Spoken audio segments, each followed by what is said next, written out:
You've seen additive manufacturing make plane parts, you've seen it make car parts. Additive manufacturing for a train part on this episode of the Cool Parts Show.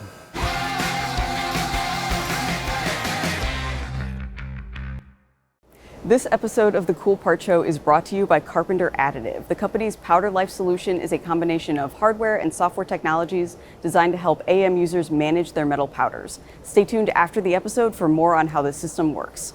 I'm Pete. I'm Stephanie. Welcome to another special on-location episode of the Cool Parts Show. That's right, we are here in Pittsburgh, Pennsylvania at the Neighborhood 91 campus. Specifically, we are in the additive manufacturing production facility for Wabtec, and we're here to learn all about this part. Wabtec, well-established manufacturer in the rail transport industry. Wabtec, Westinghouse Air Brake, the original name of the company. Company name has changed, its scope of services has expanded, but it still serves that original special need, which is braking systems for rail transport systems, for locomotives and other kind of vehicles that ride on rails. The company sees significant promise in additive manufacturing to expand the engineering options that are available for locomotive braking systems and also streamline manufacturing and make it more cost effective. And that's exactly what we're going to talk about today. Today's cool part is this 3D printed brake panel. Yeah, so what is this part? Let's learn more about that. Here is Brett Hare, who is additive design specialist with Wabtec. Most transit and train systems have a pneumatic controlled brake system, just like on large trucks. A brake panel is the mounting piece for all of the electronic controls for the braking system. Historically, brake panels have been milled out of plates, usually of aluminum, that are about 1 inch to 2 inches thick. Then these milled plates are glued together or bonded together. And the challenges there are you have multiple components that are sealed, and there's a potential for leaks, and the components are also quite heavy. Brake panel, basically a manifold that brings together all these different pneumatic lines and pneumatic connections that are important for the operation and control of a braking system on a rail vehicle. This particular one is for a train car on a subway system, or maybe like a car you might find on a people mover at an airport, operates the brakes for a vehicle like that. This particular brake panel, you would need 2 per car, and these get customized based on the type of system that they're going into. So you might need the tubes in a different place, you might need to attach different types of modules, and the customization introduces some manufacturing challenges. So the reason that we want to be able to customize brake panels is because each transit system is inherently different around the world. They're made with different safety regulations, government regulations in place. They're controlled by different overarching software sets that have different requirements. And historically, transit systems are very old, so they have different station sizes and different station heights. So there's just a lot that over the life of transit systems has driven a lot of customization to be needed for our different customers. So moving this part to 3D printing allows for assembly consolidation, it allows for lightweighting. We're going to talk about all of that. But the primary reason to change to additive manufacturing here is that customization. If this part can live digitally and can be altered digitally, that dramatically simplifies that customization process. It becomes much faster to change the design and go right into manufacturing. You're not changing out tooling, you're not dramatically altering your manufacturing process. So on the Cool Parts Show, we talk about mass customization a lot, and Wabtec is doing the customization, but they're doing the mass too. They are headed right toward mass production of products like this. So let's talk a little bit about what that production looks like. Yeah, so let's talk about 3D printing. So we should say that this is not Wabtec's first rodeo with additive manufacturing. They have printing capacity at other facilities. They've been doing this for a while. But this specific facility here at Neighborhood 91 was established to be their additive manufacturing production space for aluminum parts. And so the equipment they have here kind of reflects the type of parts that they want to make. The printer that we have behind us is the SLM 800. It's a large format laser powder bed fusion system from SLM Solutions. It has 4 lasers, it has a pretty large build box, and it's connected to the SLM hub. So it's basically this self-contained system that does all of the powder handling, the depowdering, kind of just keeps all of that powdered metal contained so that employees don't have to interact with it directly. This is a slender part, and I think that gives them some advantages when it comes to setting this up for 3D printing. Yeah, that's right. So Brett told us they can print 8 of these at a time, standing upright like this. The build takes about 100 hours because this is a pretty tall part. And that might not sound super fast, but when you think about how these used to be made, this particular brake panel would have been 6 different parts that all had to be made separately and then joined together. They can print it now as just one piece. So there's a pretty good time savings there, just in not having to source all these different parts and bring them together. But that's not to say these are totally finished once they're done printing. Because these are pneumatic manifolds, it's really, really important to get all of that loose powder out. So that's done in a couple of different steps. They get depowdered inside of the SLM hub. There's also an ultrasonic cleaning process that happens to really make sure that all those passageways are clean. And then comes machining. And machining is performed in this facility too, like basically in this same room. That small amount of machining capacity is all it takes to complete the production of parts that are made additively here. There is some machining that needs to be done on this brake panel. The first and most important is the mounting plane that all of the pneumatic components are mounted on. And we've designed the parts so that machining can be done in one setup and one pass of machining. So really reducing the cost associated with machining there. And then on the opposite side of the part, we have to machine the posts that are going to be used to connect to the transit side pneumatic system. So you have to compare that machining capacity to the amount of machining they had to do previously when this was an assembly of various different machine components. But I think we've learned more. We've learned something else about how assembly has been simplified in the design of this component. That's right. So Wabtech has a simpler job in putting this brake panel together. It's also simpler for somebody to assemble into the final system. So that original machine version we've been talking about weighed something like 14 kilograms. This one weighs 2.8 kilograms. So much easier for somebody to pick up, carry around, install into the system. Can we talk about tubes and connectors?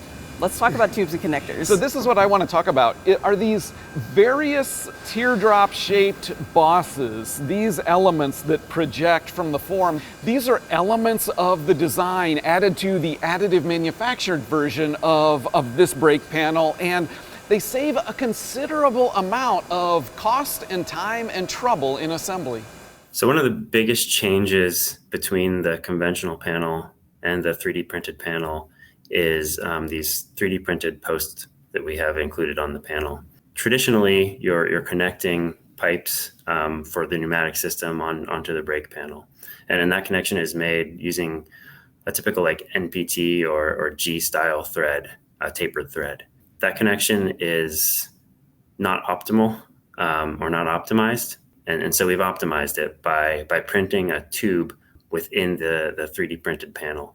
So now all that we have to do is couple the tube from the train side to the tube on the brake panel, and we don't have to thread any connectors. So this one brake panel is bringing a lot of benefits on both sides. On Wabtech's side, from the perspective of the manufacturer, this is easier to make.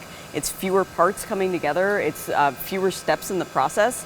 But on the customer side, this is also a more reliable part. It's easier to install. It's easier to swap in and out in case something goes wrong.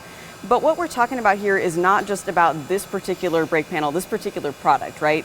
This is Wabtech working out how they can make brake panels like this of all shapes and sizes differently. That's right. There's considerable lead time savings. We talked about that. But as a brake panel like this moves into full production, this is a very different way of doing manufacturing for Wabtech and a very different type of brake panel design for its customers. And as a part like this gets validated, goes into production, it clears the way and makes it easier for the next brake panel made this same way to follow that same path. So this brake panel is currently in the validation process. We go through a very extensive validation process for all of our braking systems.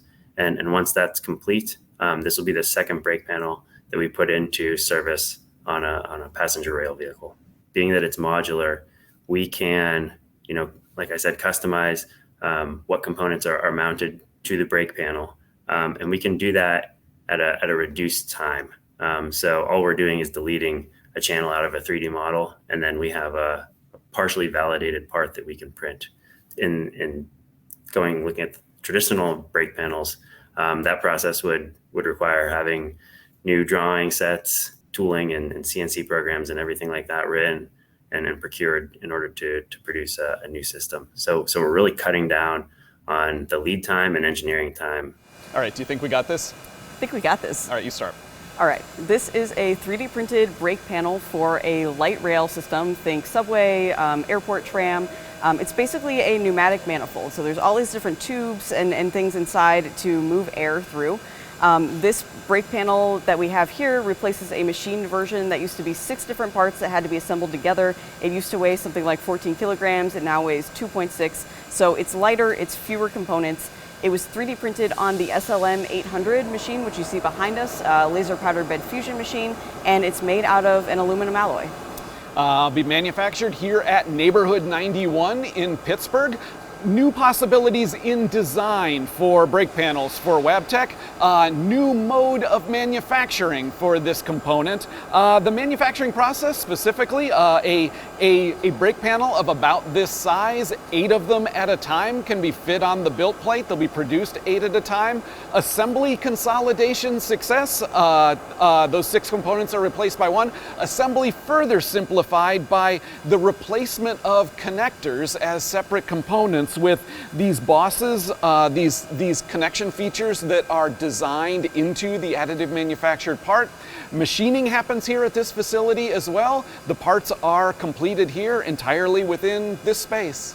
And this will be Wabtec's second 3D printed part to be made here and validated and going on to rail systems soon.